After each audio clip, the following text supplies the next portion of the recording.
Good morning, everyone, and welcome to this webinar. We will be starting shortly, so stay put. I will hand over to Mohammed immediately so he can run the proceedings. Thank you. Mohammed, it's over to you.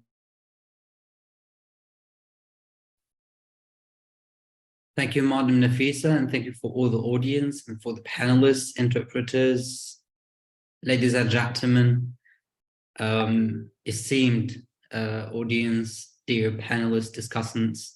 Thank you very much for being here today, and let's say good afternoon for all of us to discuss this really important topic that interests us as Africans and people who are concerned African youth about the African potentials and about the African future, and to what extent we as African youth can act upon the African futures from now on. Before I start, I would like to introduce the panelists, the panelists who will be with us today. And of course, we will have Shannon, who is a digital portfolio manager at Afrobarometer organization, who is organizing this wonderful webinar. We have also Farida Bemba, who is an executive director to Gules Civil League. And also we have Luis Kanza, who is international development consultant. We have also Madam Mandiba, who is a governance researcher and development policy analyst. And last but not least, we have Dido Doko, Leadership for Africa scholar. And as a final member in this webinar, we have my little person, who is Mohammed Al-Wazin Hassani, I will be as the moderator, who will also facilitate the word communication between all the panelists and the speakers and all those who want to give an intervention in this webinar. Out of respect, and before we introduce a presentation, a data presentation, Afrobarometer presentation, which will entail some data statistics about education, demographics of Africa, I would like to give the floor to His Excellency, Mr. Ayubami, Dr. Ayubami, who is a Director, Research Systems Strengthening and Knowledge Mobilization at Mastercard Foundation, in order to give us the welcoming word. Before, just a quick introduction to Dr. Ayubami Ojibodi, who is a Director of Research Systems Strengthening and Knowledge Mobilization at the Mastercard Foundation. There, he coordinates the ideation and the execution of interventions aimed at accompanying the career growth of African young researchers and researchers from indigenous communities living across Canada. He also coordinates the processing of research evidence into formats easily adoptable by policy actors. He is part of a team that ensures that the quality of evidence supporting the work of the Mastercard Foundation is top level. And of course, before joining the Mastercard Foundation, he was a lecturer in the Department of Communication and Language Arts, University of Ibadan in Nigeria. There he rose to the rank of full professor and head of department, and he successfully supervised 12 PhDs and many more master's dissertations before voluntarily retiring in 2023.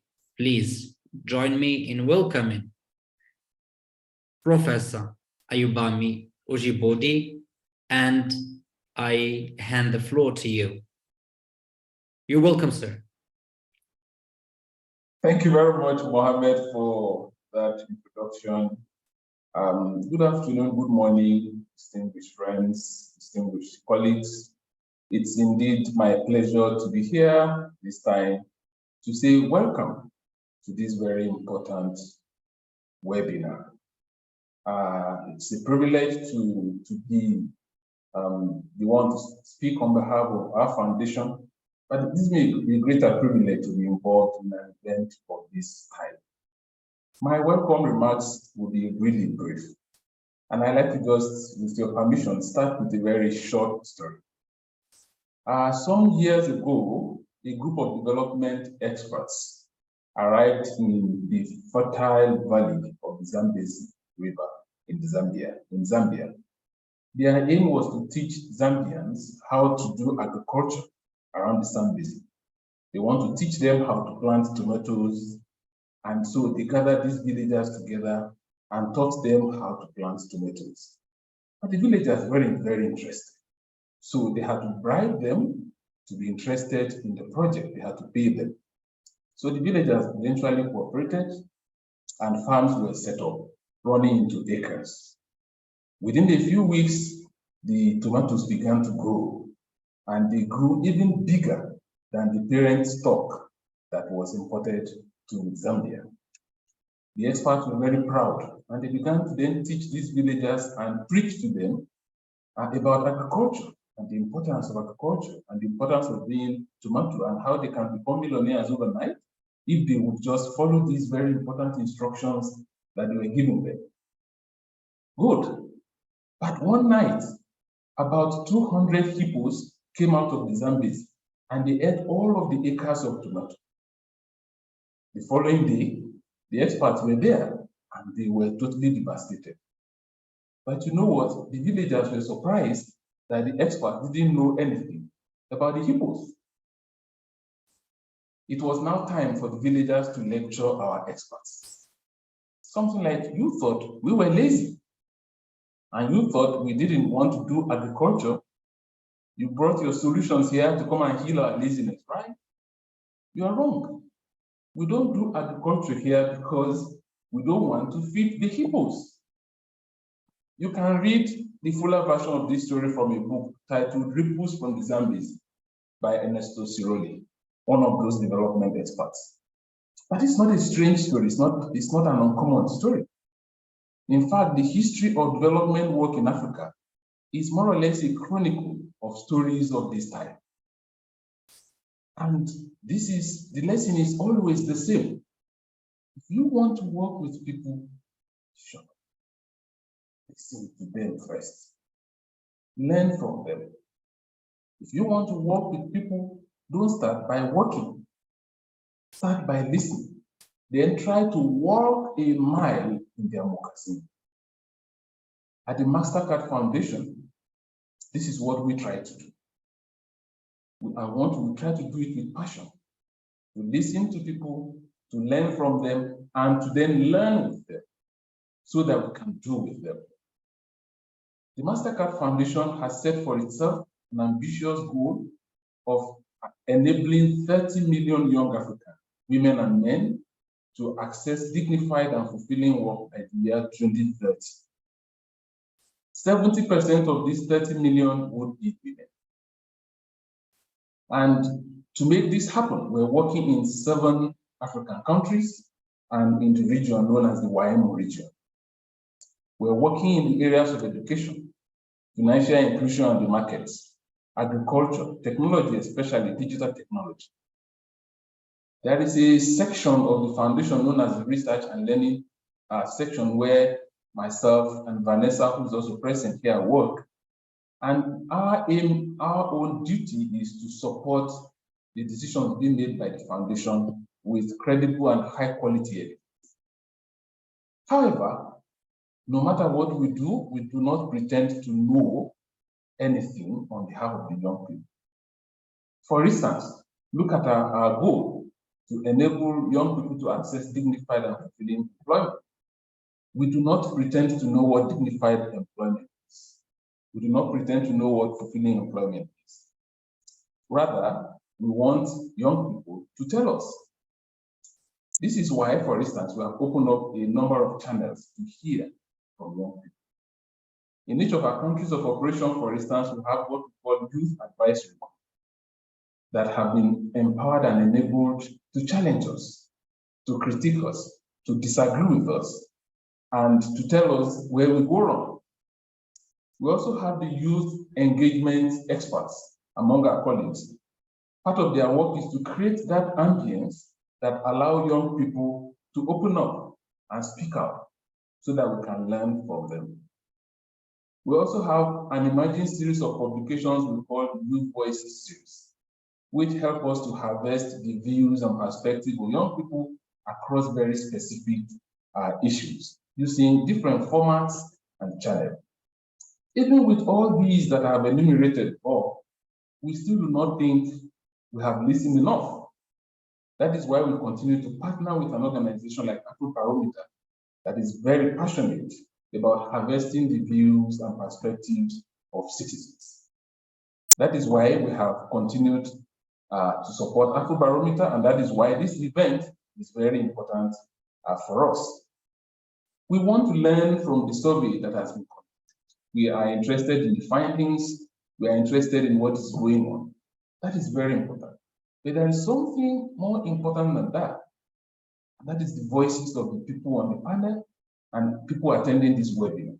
We want to hear how they engage with the findings. We want to see what they like, what they don't agree with. We do not mind to be told we're wrong, because that is the only way we can be right.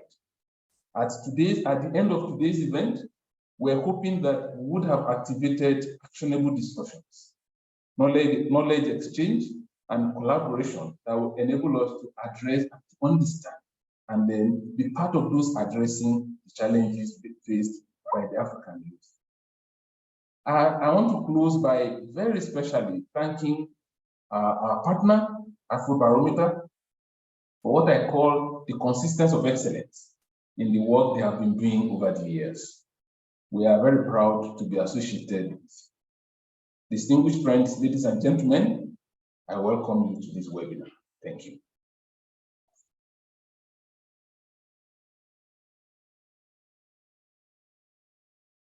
Over to you, Mohammed.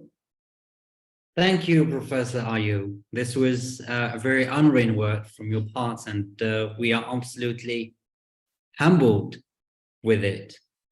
And of course, after listening to the welcoming word of Professor Ayu, I would like now to go deep further into the crux of the matter that we will discuss today.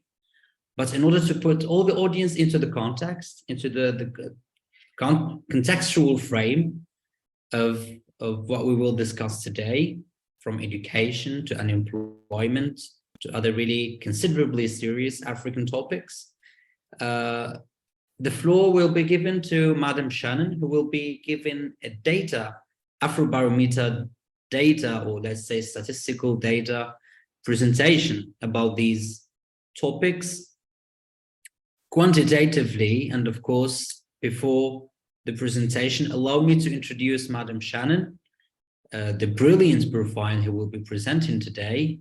And of course, Madam Shannon Van Wykosa is a digital communication strategist, specializing in sociopolitical communications.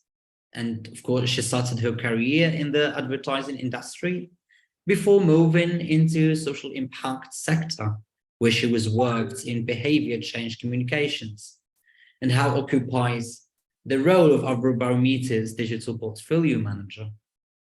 Shannon holds an undergraduate degree in film and media, specializing in online media production from the University of Cape Town in South Africa, and a postgraduate degree in strategic communications from Vega School.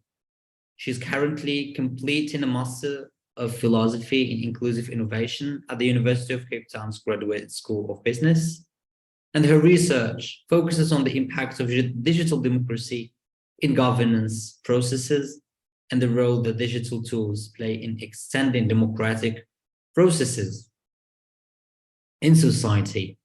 And today, Madam Shannon will be in charge of giving us her presentation. Madam Shannon, you have the floor. Please go ahead. Thank you so much for that lovely welcome, Mohammed. We're going to pull up a presentation. that I'm going to take you through today. And while we do that, I just want to give you a little bit of information surrounding Afrobarometer. So we are a Pan-African survey research organization that provides reliable data on the experiences, evaluations, and aspirations of African citizens regarding democracy, governance, and quality of life. Our goal is to give African publics a voice in policy and decision-making. And we started this work in 1999 and have since then completed 8 rounds of surveys in up to 39 countries. And this year, we are currently completing our round 9 survey. On the next slide, you will see a map of where we've worked since our inception. The color codes indicate when we first surveyed the corresponding country. And as you can see, our footprint on the continent is expansive. In terms of our methodology, we use a nationally representative sample of adult citizens. We conduct face-to-face interviews in the language of the respondent's choice. And we use a standard questionnaire which allows comparisons across countries and over time. And our sample size of 1,200 to 2,400 yield country level results with margins of a sampling error of approximately 2 to 3 percentage points. A little bit about our partnership with the Mastercard Foundation. The Mastercard Foundation partnership with us focuses on youth issues, and it supports Afrobarometer in being able to produce high quality data, widely disseminate data and analysis on the priorities and aspirations of African youth to inform youth development policies and programs across the continent, and to develop a cohort of young researchers, including women, the disadvantaged, and persons with disabilities across the continent who are equipped to analyze data and take up employment opportunities that exist within this environment. It's important to note that the analysis reflects the views of African citizens who were interviewed, and not the Mastercard Foundation or any of Afrobarometer's funders. So let's get into it. We're going to start unpacking some of our key findings. Our first section focuses on the youth's most important problems. As we can see here, unemployment tops the list of the most important problems that young Africans want their government to address, followed by the management of the economy, health, education, and infrastructure. Something to note in our analysis is that there is no significant gender or rural-urban gaps related to youth unemployment. When we look at education level, young Africans are on average more educated than their elders. A majority, which is 66% of 18 to 35-year-olds have at least some secondary school, compared to 52 to 33% of middle and senior age brackets. Our next slide, we're looking at the unemployed youth looking for a job, and this section is disaggregated by age. African youth are considerably more likely than their elders to be out of work and looking for a job. When we look at the same topic, but disaggregated by country, we see that unemployment rates reported by young respondents range up to 67% in Angola and 60% in Botswana and Sao Tome and Principe. But consistently, African governments are graded poorly for their performance in creating jobs. Only 2 in 10 Africans say their government is doing a good job of meeting the needs of creating jobs. Out of the 36 countries surveyed in 2021 and 2022, only 2 countries have majorities approving of the government's performance in creating jobs. And these are Zambia with 72% and Seychelles with 60%. Majorities in the 34 other countries say their governments are doing a poor job. Both young and older respondents offer almost identical assessments of the government's performance. So in the next section, we'll be asking the question, do the youth want democracy? Preference for democracy and rejection of authoritarian rule is high across different generations. Young adults are slightly more likely than their elders to say they are not very satisfied or not at all satisfied with the way that democracy works.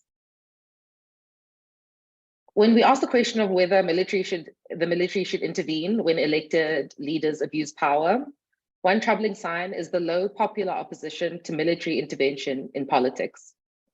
On average, across 36 countries, only 42% agree that militaries should never intervene in politics, while a small majority, 53%, are willing to countenance this option if elected leaders abuse power. The view that the military should intervene if elected officials abuse their power is more popular among younger generations. Close to 6 in 10, 56%, of those under 36 years old, compared to 46% among those over 56 years old. In the next section, we're going to delve into how much trust youth have in their leaders. When we look at perceived corruption among institutions compared to the elderly citizens, the youth are particularly more critical of institutional corruption. In terms of trust in government and social institutions, here too, the youth show considerably more distrust in public institutions than the elders. And now we're going to be looking at participation in change-making activities. Afrobarometer measures citizen engagement in a range of dimensions. How often they discuss politics, their participation in elections and in civic or community events, and their participation in demonstrations. When we look at analysis on who's voted in recent elections, the youth are less likely to be politically engaged than older citizens. The largest groups are observed in the most fundamental form of voice and participation, voting, which allows a 20% percentage point gap between the youth and those above 55 years. When we look at civic engagement, they also lag behind in other types of community participation, like attending community meetings, and this is 43% versus 54%, and joining others to raise issues. Here we're looking at 39% versus 45%, but are more likely than the elders to join demonstrations. So here we're looking at 10% versus 6%. In terms of contact with leaders, they are also less likely to contact their leaders to discuss important problems. On our next slide, we see that young women are even less likely to be engaged in the political process than their male peers. We also see huge gender gaps in how often the youth contact their political or traditional leaders.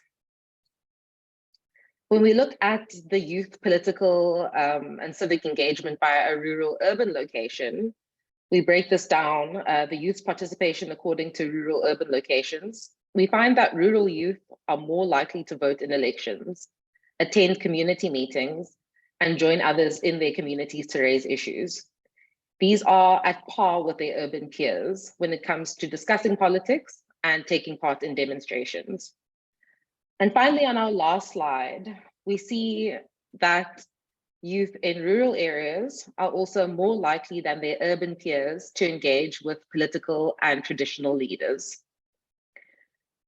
So in conclusion, the latest Afrobarometer data from 36 African countries reveal that unemployment is the biggest problem that youth are facing.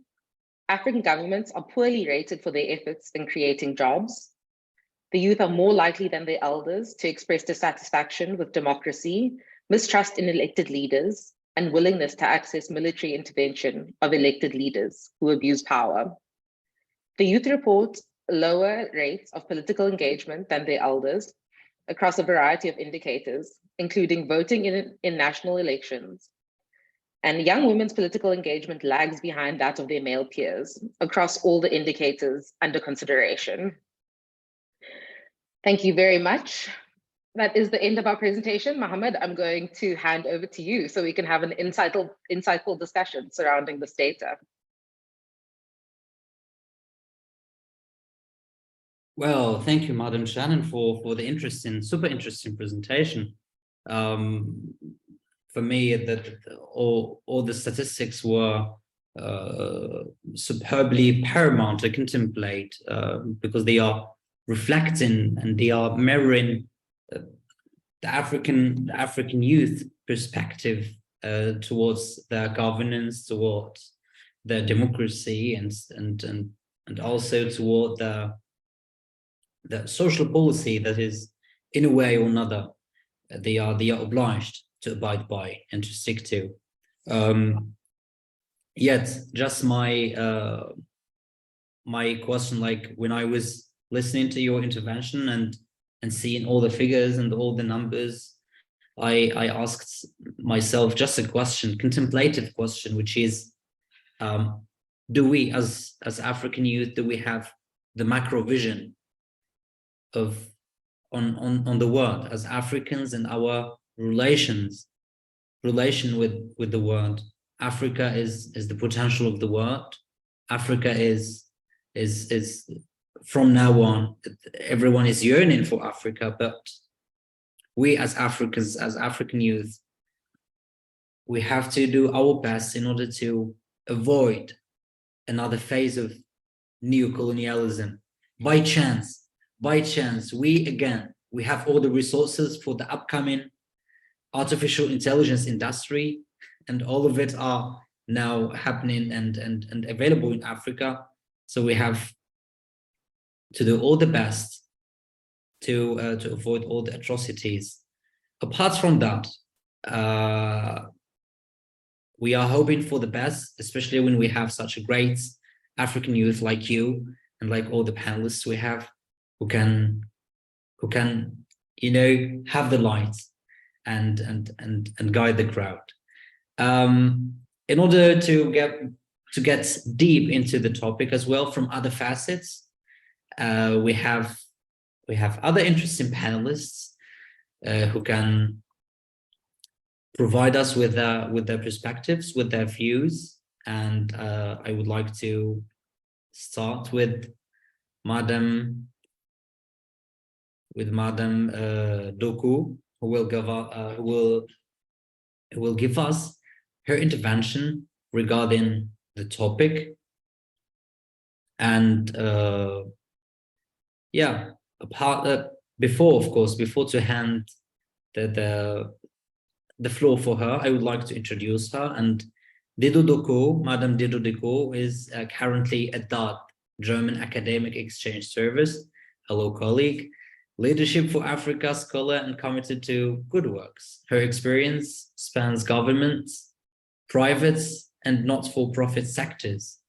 Most recently, Dido worked as operations manager at a financial technology startup for the Ghana and Nigeria offices. She led a cross-functional team of finance, human resources, and customer success personnel to ensure seamless day-to-day business functions.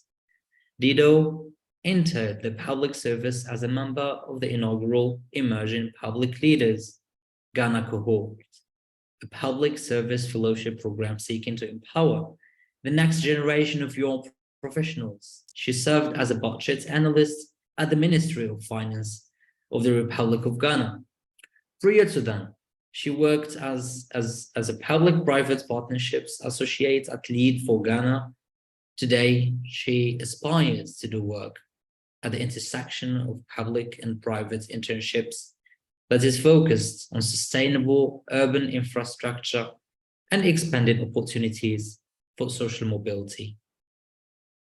Of course, we will know more about Dido's perspective regarding this topic that we are discussing for the moment, and I would like to give the floor to Madam Dido.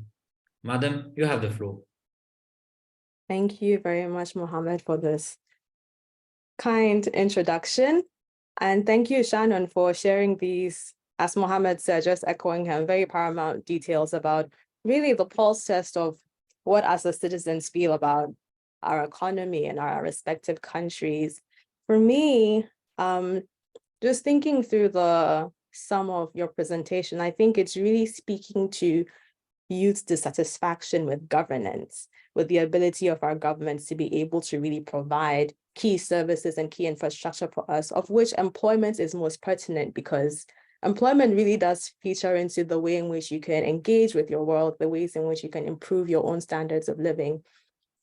I think it also speaks to a dissatisfaction with the processes within democracy to redress when we feel as though there's bad governance. And I think that's why we see that there's tons of youth that are dissatisfied with democracy, because the ways to redress when we feel like there's either an abuse of power or hold our elected officials accountable seem to be very either unclear or arduous or meddled with corruption themselves, because who checks the people in charge when you have these systems of executive, judiciary, and parliamentary that are all very unclear what the processes should be. My expectations, I would say, for this conversation is that we really are able to continue this dialogue in a meaningful way, to be able to really speak to how we as youth, as critical stakeholders of our economies, because we are looking at our economies that we are going to inherit, and we're seeing them devolve before our very eyes. And I think that's why youth have higher percentages of dissatisfaction as well, because we're seeing economies that we will now be managing, we will now be living in, and there's nothing, it seems, that we can do about it at this time. But I think that's a false notion. I think that we as youth are definitely critical stakeholders. We are able to mobilize and organize to really build on the future and influence and impact these policies that we want to see. So I'm excited to be here and to have this conversation. Thank you very much, Mohammed.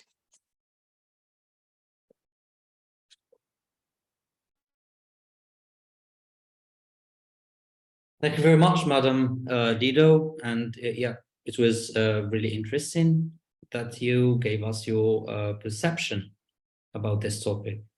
Of course, we have to move on as quick as possible to the next speaker, who will give us his perception. And this time we will go to Madam Farida Bimba, who is a democracy and human rights activist and a writer from Togo. And she is the executive director of the Togolese Civil League, and NGO that works to advance democracy, the rule of law, and equality in Togo. Madam Farida, please go ahead, you have the floor. Thank you so much, Mohammed, and thank you all for being here today. I'd like to extend my gratitude to Afrobarometer for putting this event together.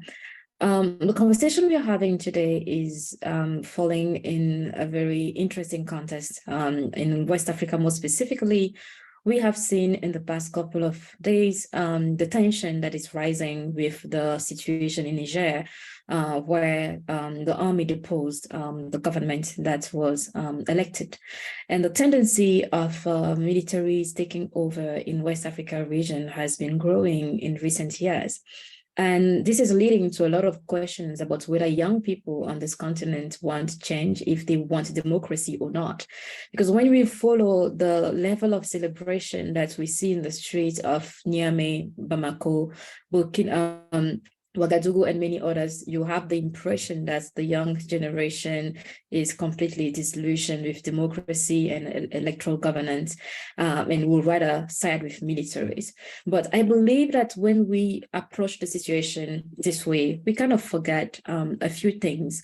In many parts of this continent, the young people are left to fend for themselves. The conditions in which they are living are deteriorating by the day. There is growing insecurity, growing inequality, and absence of basic services.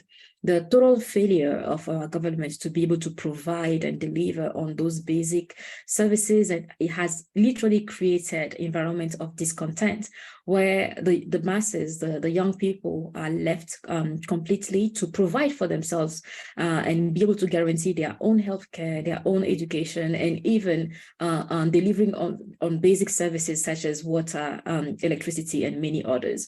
So this feeling of abandonment is causing a lot of frustration, a lot of anger, especially because many of these governments cannot be held accountable. Many are extremely authoritarian in the way they rule. They suppress the youth in the streets when they take their protests there, because in the past 10 years, the continent of Africa has witnessed the highest amount of uprisings in the world. We had some governments that even were deposed in the process. So But those protests tend to be met with massive repression, complete closure of the civic space. The young people are not allowed to express themselves. Activists are arrested and killed. Journalists are persecuted.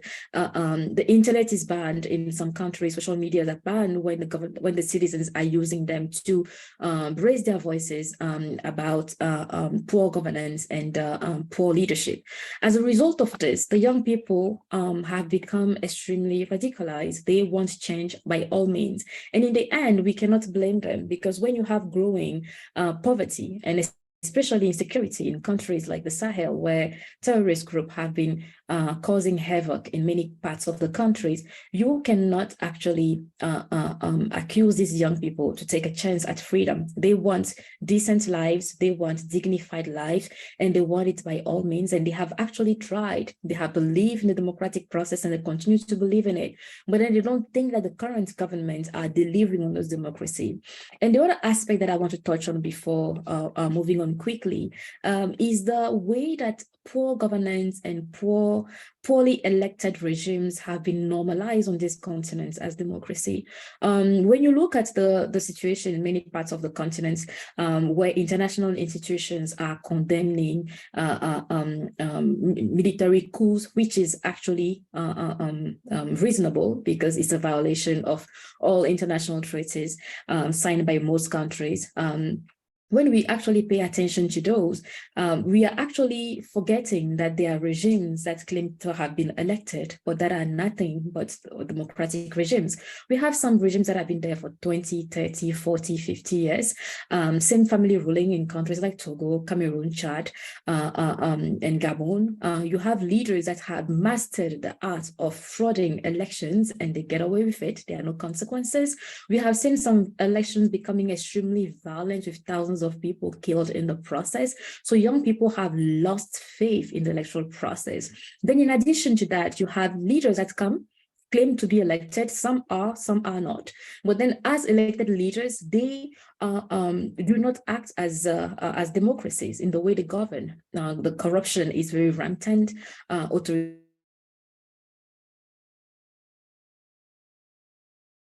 The press is completely destroyed. As a result, you have people left in situations where they cannot accountable. As a result of these challenges and these issues, young people on these continents are becoming completely dissatisfied with even the use of the term democracy, because what is being sold to them, the countries that we considered as ideal models of democracy out there, if their citizens will be willing to accept the type of democracy that is being sold to the African youth and masses.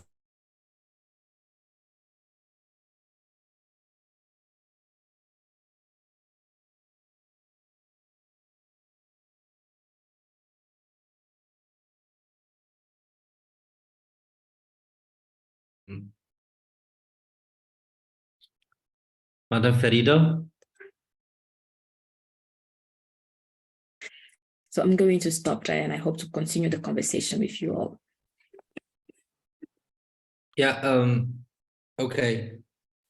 So thank you very much, Madam Farida, for your interesting word and for your valid criticism as well, and for your explanation. This was really beneficial.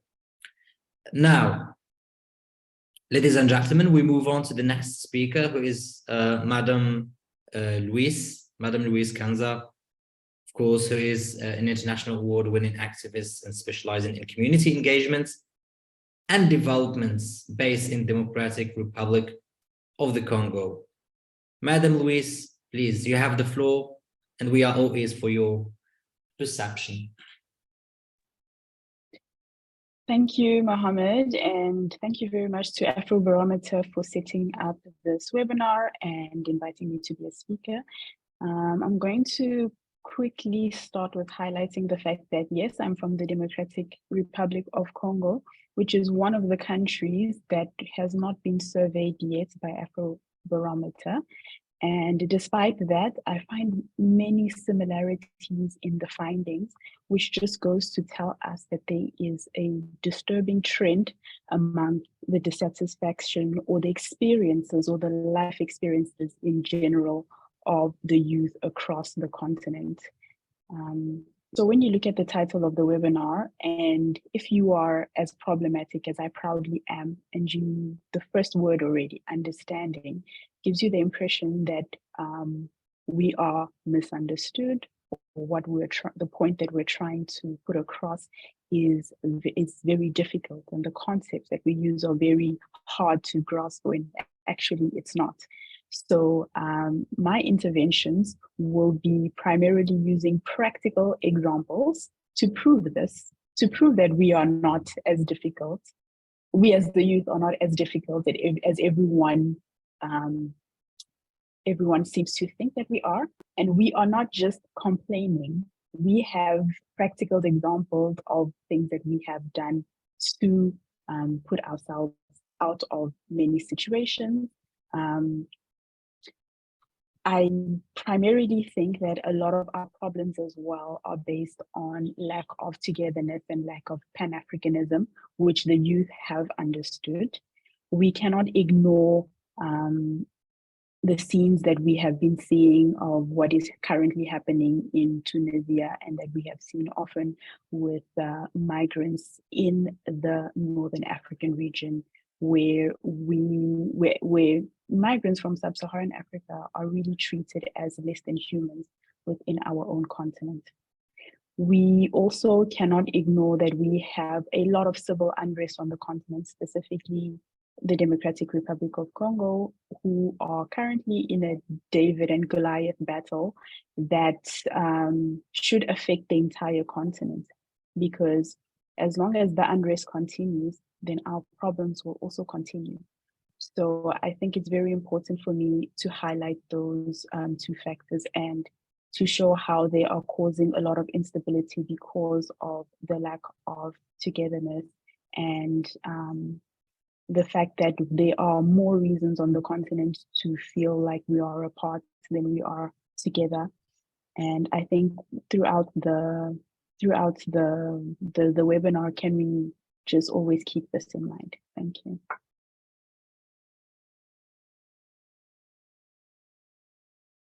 Thank you, Madam Louise. This was really enlightening from your part, and since we have listened to all perceptions of our panelists, I would like now to have a recourse all together to open up the rounds of questions. And of course, the first rounds of question, we will start with the topic of unemployment. Unemployment, this ogre problem, which is prevailing in the African continent, and is really really discerning for us as African youth. The Afrobarometer,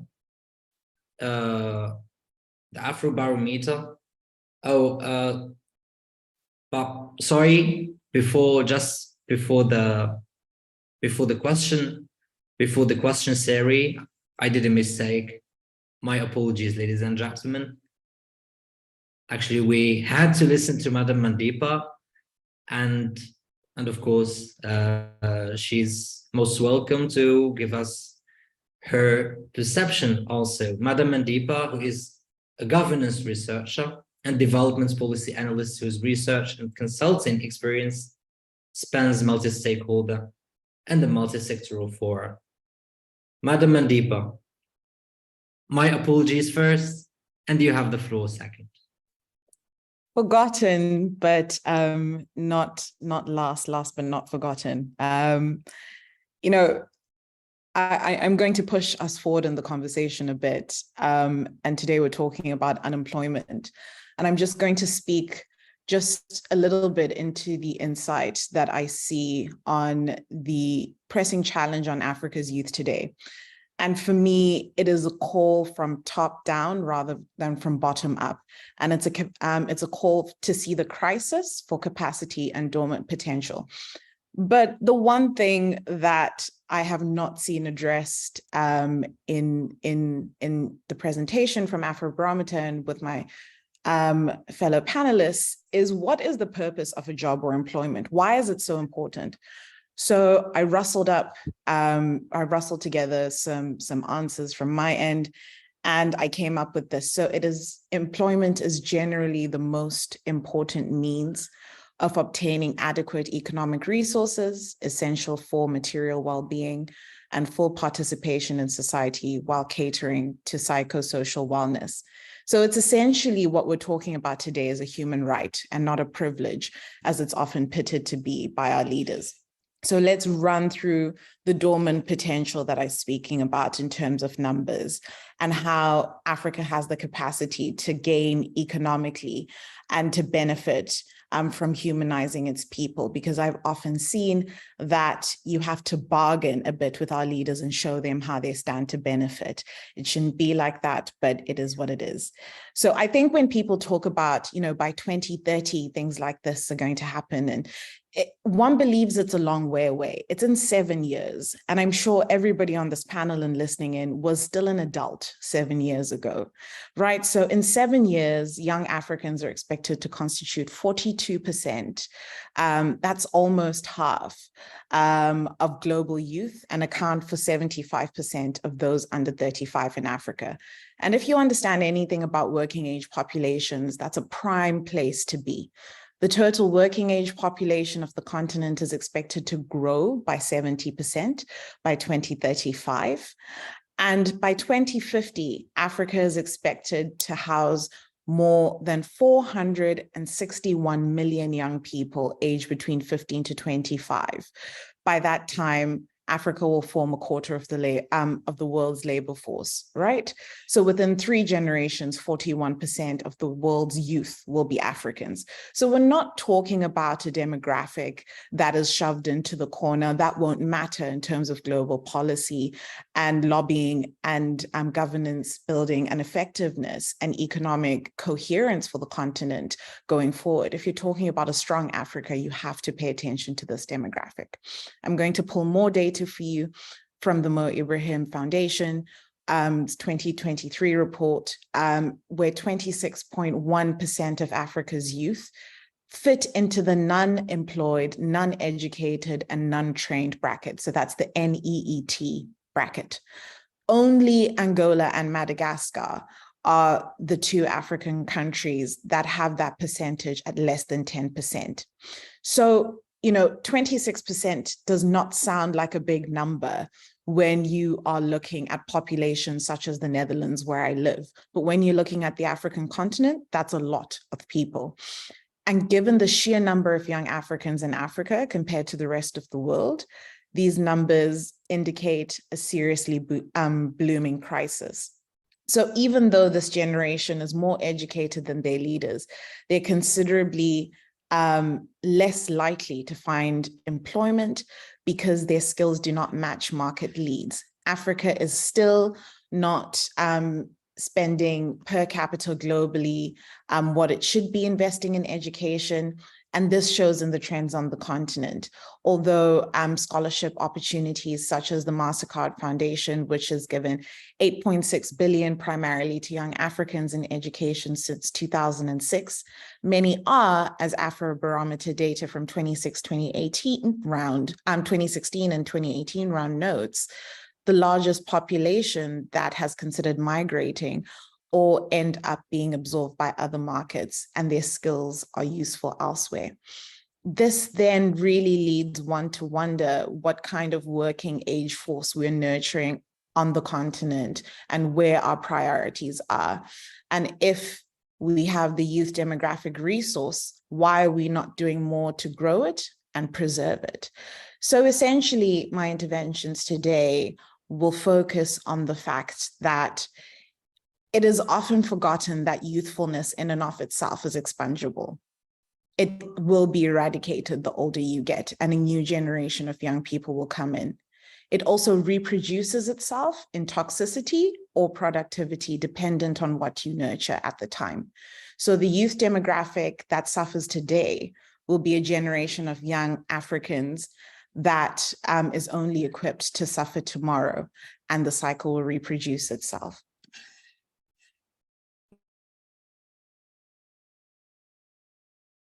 Thank you so much, Mandeepa, for your well-explanatory intervention, and which was really enlightening.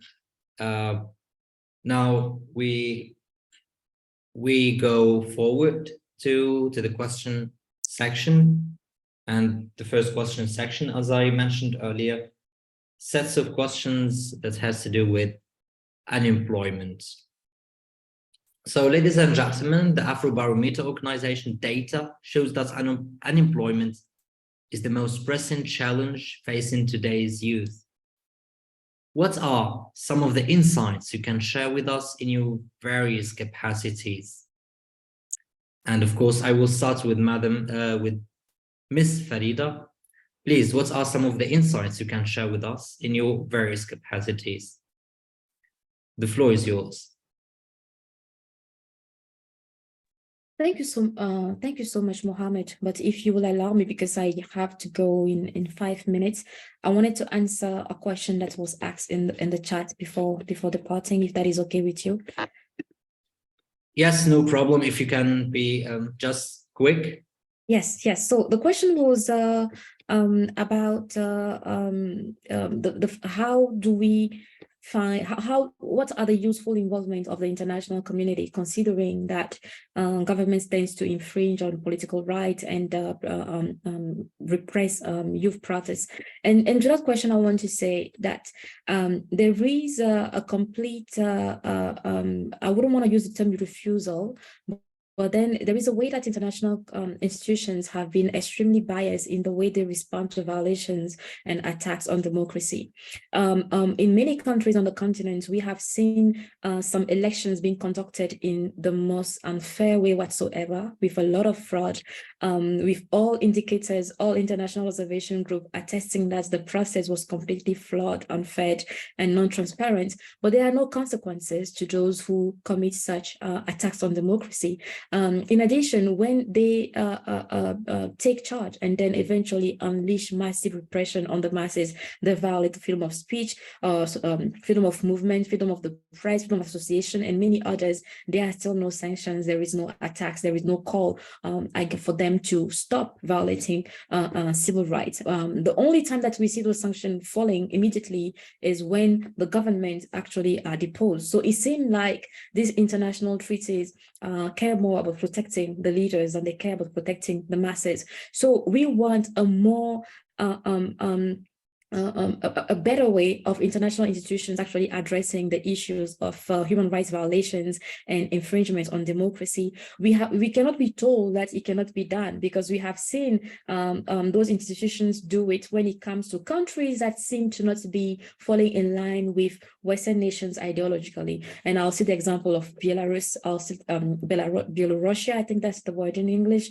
My French is playing. I'll set the example of Venezuela, I'll set the example of Nicaragua. So why is it that when regimes that seems to be close to Russia are violating human rights, or conducting unfair elections and rigging elections, they get sanctions? And then when we have dictators doing this on this African continent, they get away with it. In addition to that, Western nations and international institutions have always so-called put stability before democracy, but they don't understand that when you don't have rule of law, you cannot guarantee the stability. Massive amount of money has actually been invested in military efforts on the West African region and on the continent overall. And recently, when you look at programs launched by the US government, for example, they actually are putting 2,000 times more money into the armies than they are putting in civil society. They have countless of programs to build the capacity of the army, to equip them, to reinforce them, to fight, they say, terrorism. But in the end, interestingly, of all the 5 coups that were successful in Africa in the past 6 years, every single one of them, all their leaders were trained, received capacity enhancement in the United States, for example, whether it is in the putsch in Mali, in Burkina Faso, in Niger as well. So what does that say?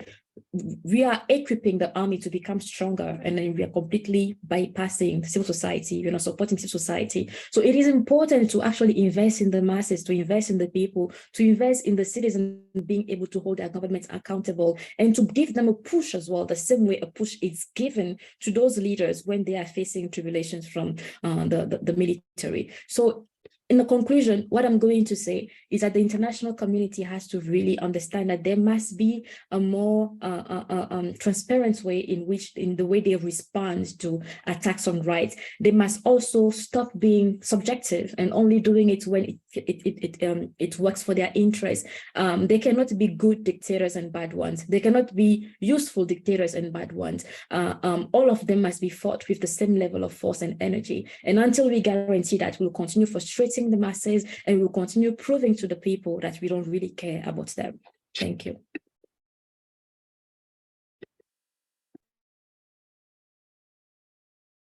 Thank you, Farida, for your explanatory answer. This was very beneficial, knowledge-wise. Regarding unemployment, I would like to address the same question. What are some of the insights you can share with us in your various capacities?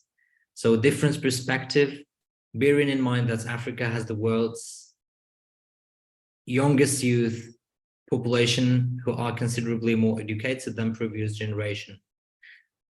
Mandeepa, what can you say about this question? The floor is yours. I think I've already given my views on this. I'm going to defer to my fellow panelists, and then we'll come back on the round of questions. Okay. So I will now come to you, Louise, for your initial thoughts on unemployment and the key drivers. Would you enlighten us? Thank you, Mohammed. I think one of the key drivers of unemployment has to be just the traditional African way of seeing employment or education in general. And anyone who was raised in an African household will know that there were a few noble careers that you would be pushed towards studying, and we were raised with that notion that you have to study in order to get a job. So these were sort of like unconfirmed guarantees that we were informed that we were going to get. And now we are more educated. Yes, we have studied, but we still don't have jobs. Why is it so important for us to focus on this fact of us having unemployment? Is because since we are brought up to have this perspective, those who do get unemployment, for those who do find employment is seen as the be all and end all.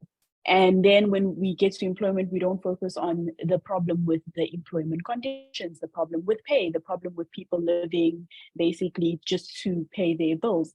So employment on its own is also not necessarily might not necessarily be the solution that we're looking for, because of the entire system being flawed and our education not moving at the same pace as what the world needs, and that now more educated people are going to look for jobs abroad because they feel like they will be more appreciated, they will be better compensated abroad as well. And this also shows in the way our governments respond to us being more educated. I mean, how do we trust a government, and how do we trust our own education when somebody in a high place in government would not want to be treated in the local hospitals by the local doctors in their own countries and would rather go abroad?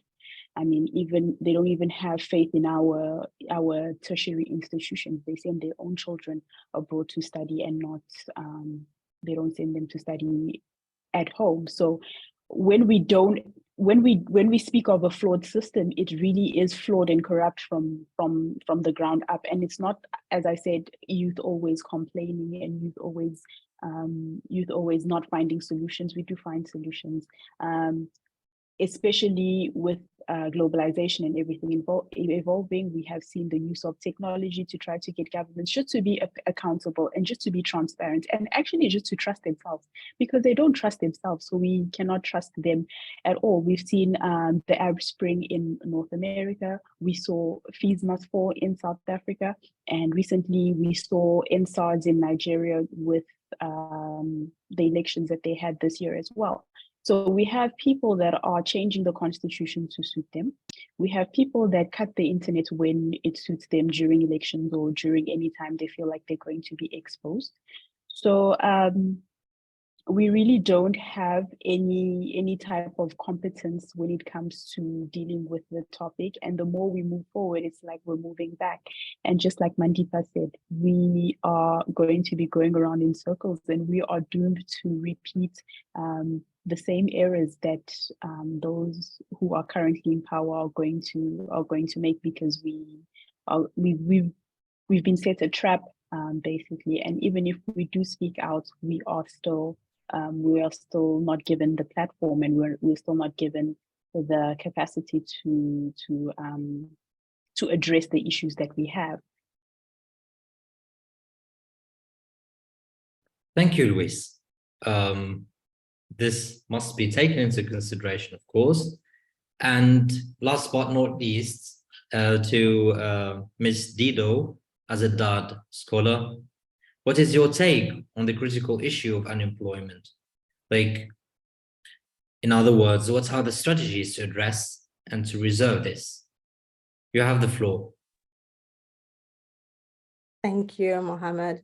I think, to bear the risk of echoing all the panelists before me, I would say that we are at this issue of unemployment, and it's really just an indicator of the larger governance issue. And I think with the examples that a lot of our panelists have given, we see that governance as a whole is breaking down in African economies. And the issue of unemployment is but one indicator of the fact that we are really suffering from a poor governance issue across our countries, across our continents, due to poor democracy. But I think it's also important to distinguish between what is poor democracy and what is really bad governance, and how we can resolve these issues of bad governance in our countries.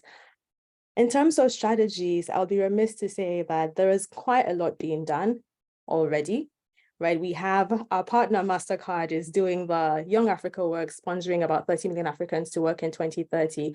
I think the issue that we have is that we have reached that boiling point where this issue has been so exacerbated that anything that is being done by any single stakeholder is really seen as too little being done too soon. So even in the context of Ghana, we have World Bank sponsoring skills and jobs projects. We have 15,000 youth being trained and educated. 15,000 is but a drop in the bucket of the millions of people that still need work. And for me, I think we still need to fall back to, and I think Louise mentioned this wonderfully, that Pan-African sense, but also that real multi-stakeholder approach of solving this national, Pan-African, international problem of having millions of unemployed youth, not just being let loose in our countries, but across the world. We're having this here of people who are really not having chances to, as Mandipa said, have economic resources, navigate and engage with the world that is around them. And for me, what has been interesting in this conversation, whenever we hear these issues of employment, is yes, we talk about government, we talk about governments and its international partners. I would be very interested in, as a strategy, a conversation going down a bit more to the micro level. But when we talk about jobs, government can train, government can provide all these supply-sided initiatives, but who hires? Private sector hires, right? So how are we bringing private sector into this conversation? How are we talking to private sector saying that we need to figure out how do we build more jobs in these industries? What are these critical industries that we actually need to be building jobs in?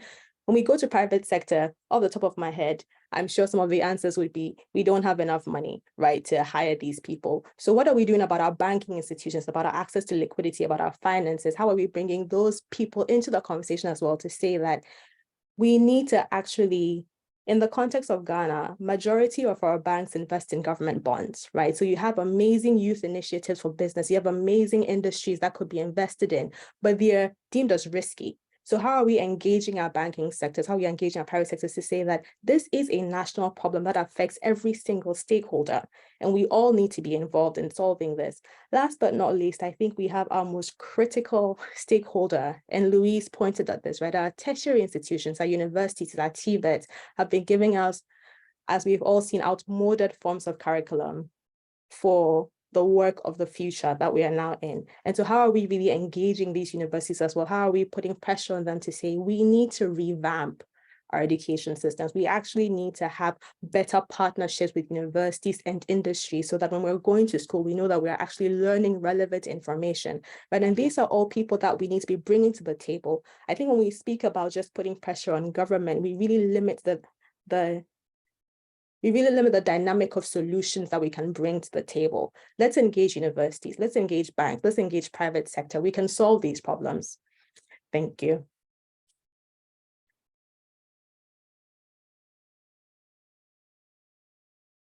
Thank you, Madam Dido. This was very interesting, actually. Despite I am a little bit skeptical about the sector the private sector and the recruiting process, because private sectors require stable financial governments. Unfortunately, we have, for example, 15 countries in Africa. The financial stability is controlled by other financial entities outside Africa. And this is something really to take into consideration, but still. Ladies and gentlemen, we will be reading your questions and of course trying to answer them. And of course, all the panelists will try to answer them. We have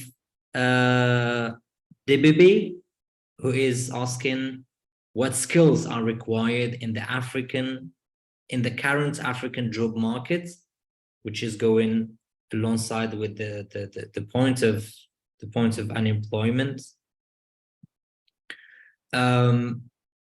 So anonymous attendee is asking, the data given is very impressive, and he is asking about how can I get the Kenyan data.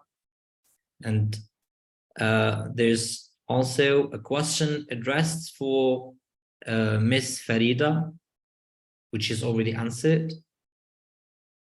There's a Prince who is asking, how will we able to interact with other young people from the other countries in Africa on this call? So looking for, are these findings shared with individual countries? So this is another question. Okay, are there indications regarding the impact of corruption on unemployment? What kind of relationship, if any, is there between the two? This is a very valid and legitimate question, actually.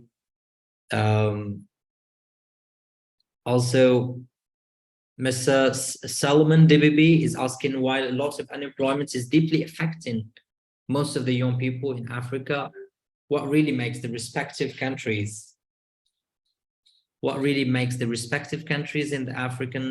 Africa not change the scenario? Is it the lack of resource, knowledge, will, or what exactly? What is the perspective of the youth on this? So any insights from the panelists on the four red questions? What is your take about these questions, who are associated to the problem of unemployment and job market requirements? Mandipa, you have the floor. Thank you. I will touch on the issue of corruption. Over the last 50 years, Africa is estimated to have lost in excess of $1 trillion in illicit financial flows. Just try and imagine what $1 trillion could have done for your country, for your community, in terms of infrastructure building, education investment, and other developmental investment issues going forward.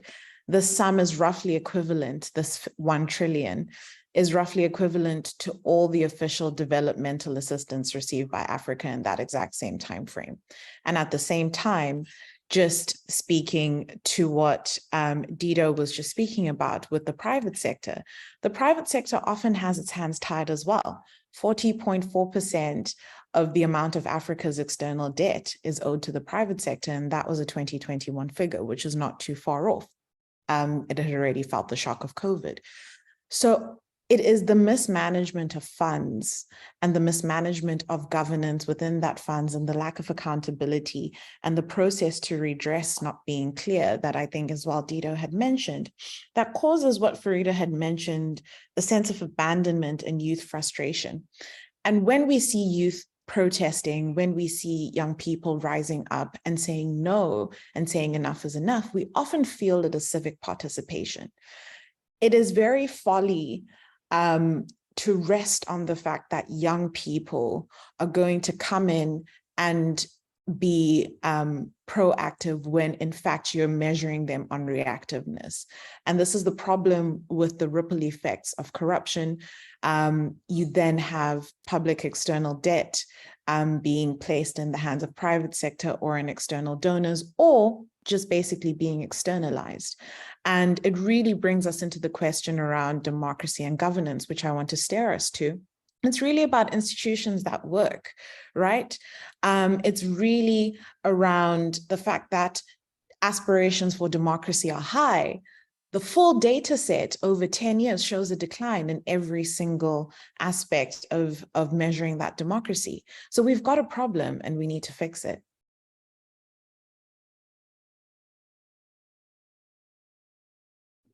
This was clear, Mandipa, and it needs a reflection about that. Regarding the questions about from where can we get the data, and of course, we will just deal with the question of the data, and I will give the floor. The questions of the data will be answered by Madam Shannon, and then I will give the floor afterwards to Luis. Shannon, you have the floor. Thanks, Mohammed. Yeah, we've received quite a few questions in the chat about where you can access the data. So this presentation will be uploaded to our website. So keep an eye on the site and you'll be able to find it. But just in general, we have an online data analysis tool on our website, which allows you to go through all of our rounds. So we've got all of our rounds of data uploaded. We're currently in the process of uploading round 9, but we have quite a lot of the country data surrounding that already. And really, this tool is amazing because you're able to do your own analysis on our site. And then if you're looking for finished pieces of analysis, we've got our publication section, which gets updated on a daily basis. And you'll be able to search according to topics and countries and rounds, which correspond to specific years. So for all of those questions in the chat, please head over to our site and you'll be able to find a wealth of data.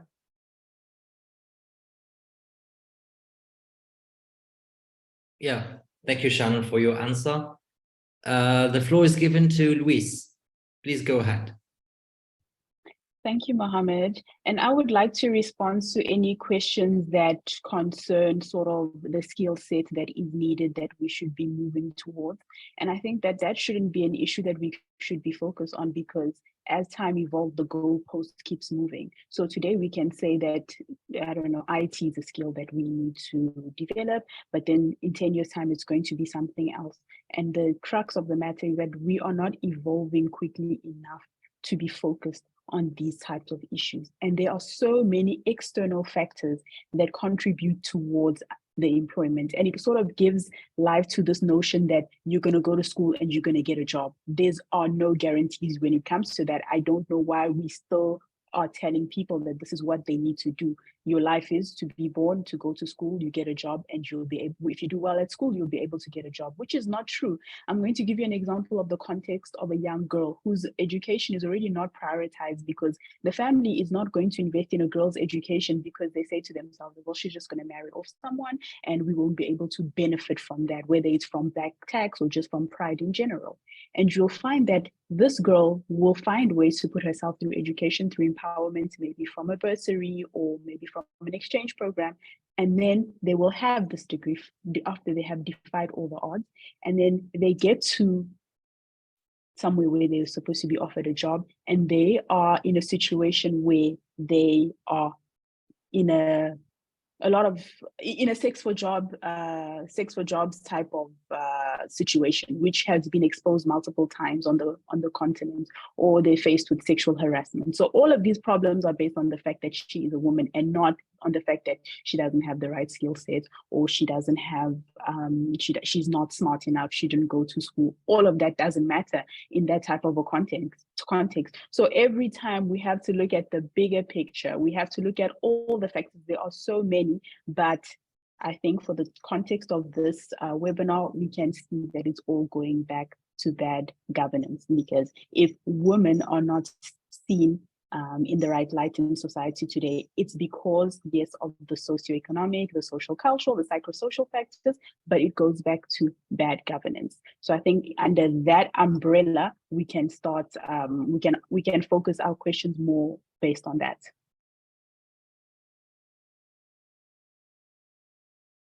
Thank you, Luis. This was clear and yeah, worth reflection. So going to the second axis of our questions today, the sets of questions, and the second group of questions is oriented towards democracy and governance. So let's shift to this topic.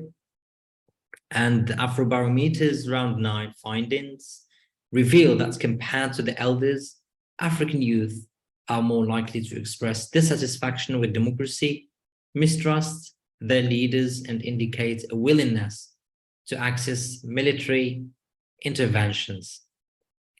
And I would like to start with Mandeepa as a governance policy expert. What can be done to strengthen governance processes to win back the confidence of the youth in their governance? Thank you, Mohammed. You know, I always like to remind people that, you know, this question, what can be done, is not a single answer, single answer, single shot type of question, or requires an answer. It's very multi-pronged, it's multi-layered.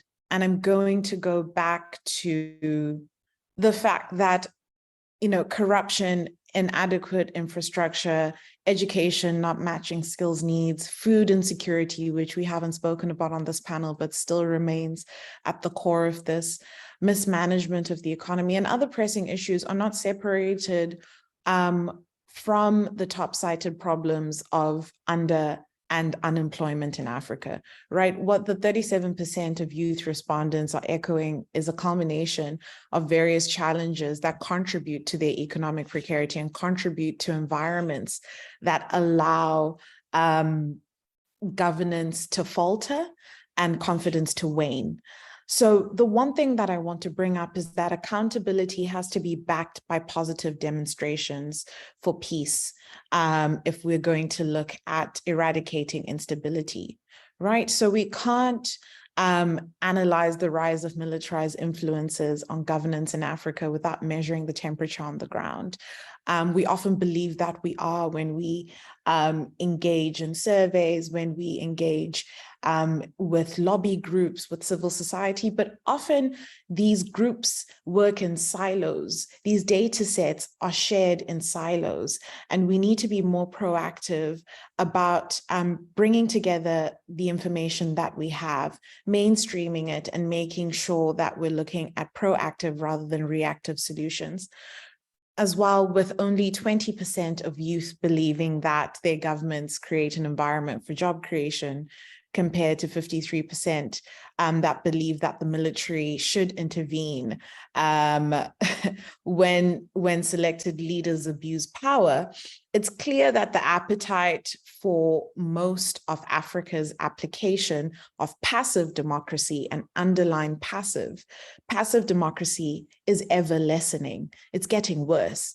and a craving for a perceived definitive action through military interventions or some form of structure is increasing. So it comes, again, as Farida said, from the sense of abandonment that results in frustration and a desperate need for action and for proactiveness from governance or from governments or people that govern or leaders in general.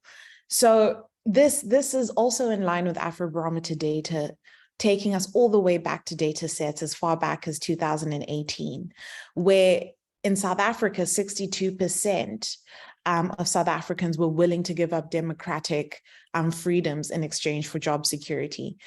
It's a real shame if our leaders do not proactively act, given these warning signs. The reason we elect them is so that they act. And the rest of Africa is not immune to the ripple effects of what's happening in the Sahel. It goes back to the question you asked right at the beginning, Mohammed, do the youth see this macro vision for Africa in the next few years? I think that question is a privilege for many young people struggling to make ends meet, right? So in terms of bringing back that confidence, we need to make sure that Maslow's hierarchy of needs is met, essentially. And the youth need to be tangibly reassured that their leaders are working for them and not against them, or else they go into survival mode.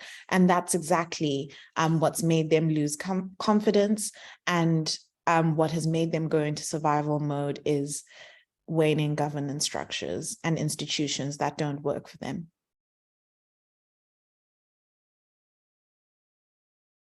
Thank you, Mandeepa. This is quite interesting to hear, and of course the macro vision definitely is a privilege amid the circumstances you mentioned, but still we will be facing other Black futures if we didn't have a macro vision. Switching to Dido, and regarding democracy and governance, what do you believe are the root causes of these sentiments? The sentiments of mistrust in the leaders and in the leading process. I would say that Louise has sort of began that conversation or touched on that conversation when she speaks about the fact that the future that we as youth were promised has in effect been a lie, right? We all grew up being told, go to school, get good grades, there's a job assured for you. That may have been the truth of the generations before us. We're growing up into a world where we have done the things that we were told to do. We were obedient, we were following through the processes that were established and guaranteed an outcome of employment, and that has broken. We're not finding the employment after doing everything that we were told to do. So there's this immense dissatisfaction, and also tied in with that mistrust, right? I did what I was asked to do by my elders, and I've been in a position where I'm supposed to benefit from my following of the instructions, from my really going through these processes that they told me will lead to this outcome, and nothing has happened. And what are they doing about the fact that nothing has happened? Not enough, not much, nothing at all. So I think we're seeing that these root causes are coming out of this, but also to touch on what Mandeepa said about just bad governance, we're also seeing that in as much as there's bad governance, there's also this failure of processes within democracy, as I had mentioned before, to redress this. Like when you have a case where you are dissatisfied with your minister for parliament, you're dissatisfied with your local councillor, you're dissatisfied with your president, what do? These tools of redress are either unclear, we don't know what to do, they're too arduous, right? Recently I asked and I found out that you have to have a referendum in Ghana where 75% of the people vote to oust the president before the president is ousted. That is too expensive and too much of a tax for any people to take on if we actually have issues with our democracy. And you have these issues where also whenever you attempt to redress, the process of redress may themselves even be corrupted, because you go report to your local councillor, but you have the instance where your local councillor is more accountable to the party that funded them to be in position, or to the party that is keeping them in their position, than to you, who they're supposed to represent. So all around you really realize that there is no solution for bad governance except for what we've seen in our histories, which is that of military deposition.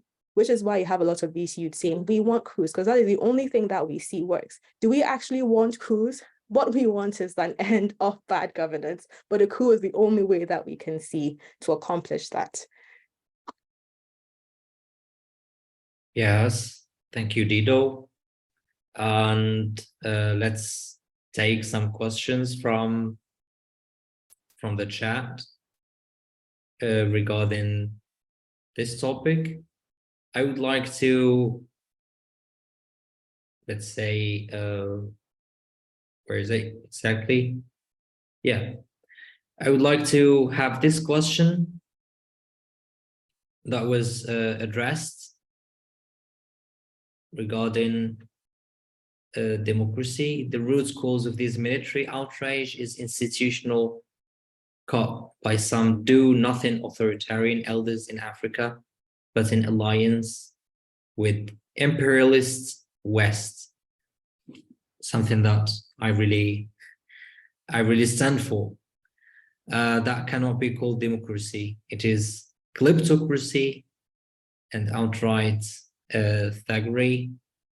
And also, I have another word in political sciences, they call it political agency. So you work as an agent for other people who are lobbying for themselves. Well, the recent questions, like all of them deal with the problem of unemployment. Yes, Mr. Sadiq Huri, and he's asking a question. How can we enable ourselves and our youth in large numbers to actively engage in governance and actively participate in how the country's affairs are run? Very legitimate question. Luis, would you like to intervene? Thank you. And thank you so much for that question, because I think a lot of us are always, we feel like we're sitting in these webinars and we're not coming up with practical solutions. But earlier on, I gave 3 very good examples of how the youth have been engaged in large numbers to call for action and to call for change. So the first example was the Arab Spring that happened in 2011 in North Africa. The second example was the Fees Must Fall protest in South Africa. And the third example was the NSARS process, the NSARS protest that happened in Nigeria recently, and also how they live documented the entire election process in the month of February, if I'm not mistaken. So what happens in a sense is that we are trying to make everything as transparent and make everyone accountable, but this is seen as disrespect, because when we look at people that are running governments the way they run their families, we do not have a voice. We should not have a voice as youth, and we should do as we are told, which is one of the big problems that we have. Now, I don't understand, because our disrespect or this hard-headedness of ours does not come from us today. We inherited it from them. If you look at how a lot of the people that are in power today were also youth activists, and they were also in the streets. There's a lot of martyrs as well amongst them. They lost a lot of their compatriots as well. So they should be able to relate to us. Now, I don't know why they are not relating, why they are not able to put themselves in our shoes or change things today so that you know, they could get the results that they were looking for back then. It really, really baffles me. I mean, I know that I'm talking about things that happened half a century ago, and these people that are in power today, fine, I acknowledge they may have health issues that don't allow them to remember that they were also once in our shoes, but we really need them to want to take them seriously, because the way they behave like people that not only don't trust themselves, but they don't want to gain our trust. And the mistake that we make is thinking that, no, these people want suggestions, they want our voice, they want our opinions, when in reality they don't. So if they want us to trust them, they need to make themselves trustworthy, and they need to want to be trusted. Okay, so it all starts with them having the desire for this to happen. And the reason why we're here today is because they don't want to. They simply don't want to. Even if you've been to any type of high profile event, you'll see that they give this quota to the youth. And even when they have intergenerational dialogue, they prepare the questions, or they want to beforehand know what you're going to ask them so that they can prepare for this, just so that they can give you, you know, that time and say, you know, we did it. You know, they tick it off their list and say that we had the youth participating. So I think it's also important to know that as much as these people need ideas from us, they need input from us, they know exactly what they have to do. And all they have to do is actually do it.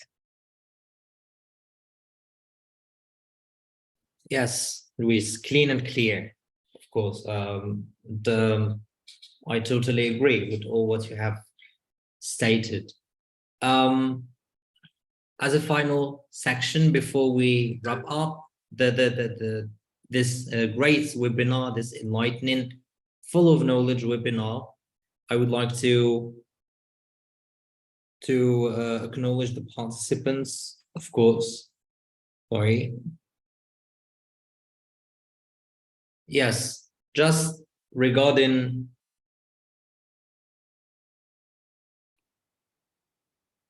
absolutely. I would like just to address a thanking word for those who have been raising their hands from the participants, from the attendees. For example, our friend here, Buchilot Sogo, we are sorry for not having recourse to you, but really the time is against us. I know you. I know that you were also Council of Europe delegate like with us, and you have a lot to say, but the time is against us and we have to wrap up as quick as possible. And the last step here to do is to have the last words of all the panelists we have here. And you have 1 minute, closing word. What is your take? What do you see? What are your reflections? What are your contemplations about all what we have discussed? And I would like this time to start with Mandeepa. Please go ahead. One last word. One last word. I think one of the issues we didn't get to touch on that I think is really important is the amplification of young people and how they should be counted in society, right? You know, policymakers, civil society, community leaders, government alike, you know, they really need to sit down, and us ourselves as youth as well need to sit down and mobilize around this question that I'm going to put out there for everybody to go away with. What is the currency of access for young people that are in my sphere of influence, right? What does it cost them to access better resources, better training, better socioeconomic improvement, so that they're motivated to engage in active citizenship from a proactive rather than a reactive standpoint, right? We really need to start thinking strategically about Africa's young people as key stakeholders in various political economies of our countries and remove these tokenistic and ageist barriers devoid of inclusion so that we can understand stakeholder management. And, you know, in light of endemic informality in Africa, the normalization of patron-client relations, otherwise known as corruption in the purest sense, young people in Africa still need to fend for themselves, migrate, or, you know, basically do the impossible in survival mode. And we really need to think through that currency of access and what it means for the average young person in Africa if we're going to address these issues. Thank you very much, Mandeepa. Shannon, shall we have your closing word? Thanks, Mohammed. I want to address some of the questions around civic engagement. I think accusations of apathy are often leveled at youth when we know that youth are participating in political structures just in non-traditional ways. And we must look at the reasons why there are barriers for that participation, but also youth believe that nothing comes of that participation.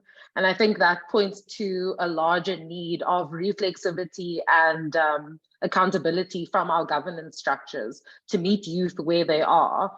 This idea that we just aren't participating because we aren't participating in the traditional ways is incorrect, and it devalues the role that youth are playing in the political sphere at the moment. Thank you. Thank you, Shannon. Dido, one last word.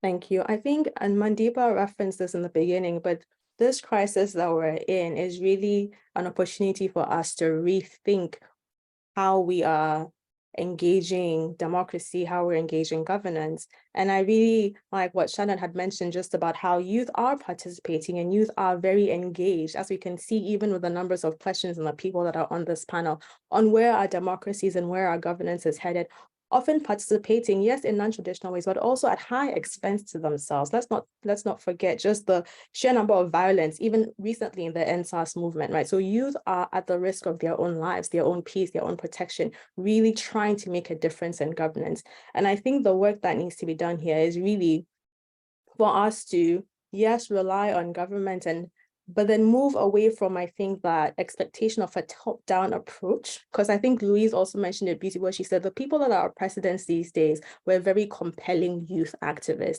They demanded and took their seats at the table. And I think there's such opportunity for us to mobilize around. And I was really shocked. I only recently found this out myself, just the sheer number of youth-led movements that are going on, not just at an international scale, but even at the local levels. And I would encourage everyone, if you're thinking about how do I get involved, really just do a quick search. I think Restless Development has a really great database. Afrobarometer might have a database of just youth movements and youth organizations, even in your locale, that you can participate in. Because the only way in which we can make sustainable change, history has shown us, is through grassroots movements. We need to build a critical mass to be able to have a voice, to be able to take a seat at these tables and really just build these structures in a way that benefit us in our future.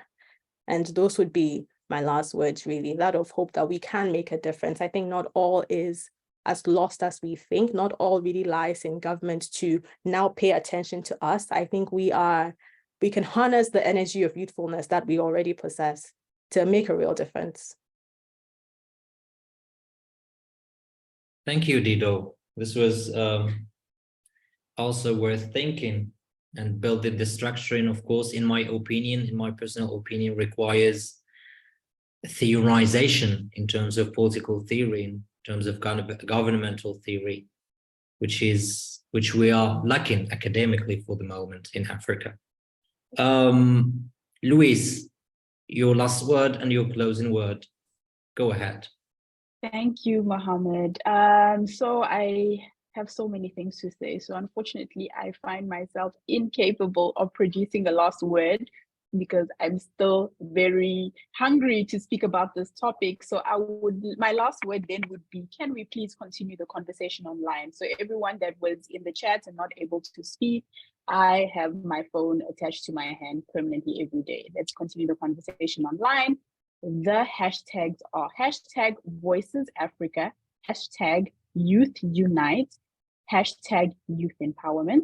And Afrobarometer has also been posting us the whole week, and they've been posting throughout the webinar. So it's very easy for you to get into contact or to connect with all of us on the panel and everyone at Afrobarometer as well. So bye, but like not bye at the same time, because we'll catch up online.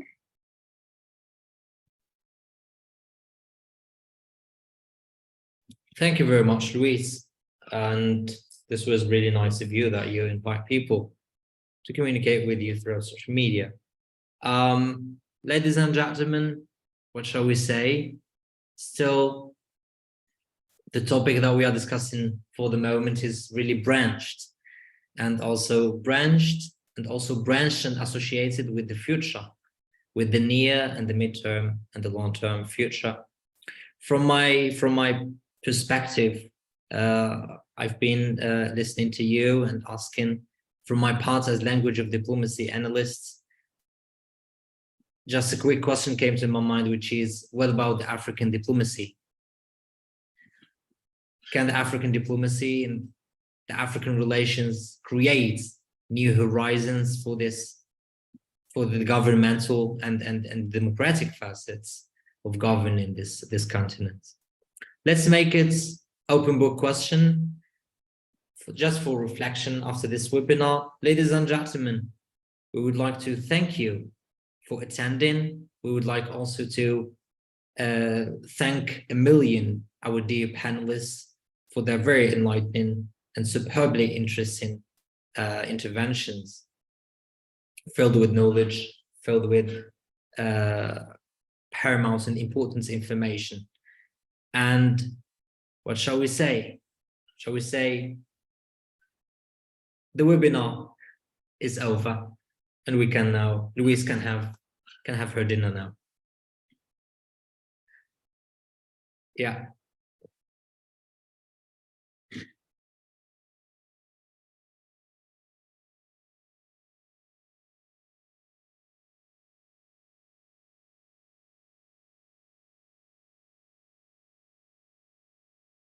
Please, just before we end, shall we have like a group picture?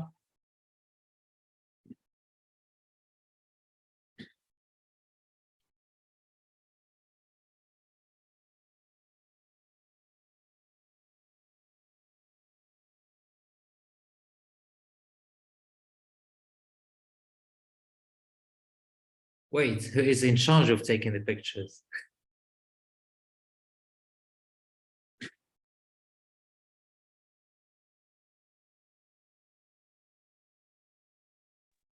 Again, thank you everyone for taking part in this webinar, the pictures taken. Thanks to our brilliant panelists. Certainly, we were enlightened by your insights, and we say au revoir and à bientôt. Goodbye, everyone. Thank you, Madam Nafisa. Goodbye.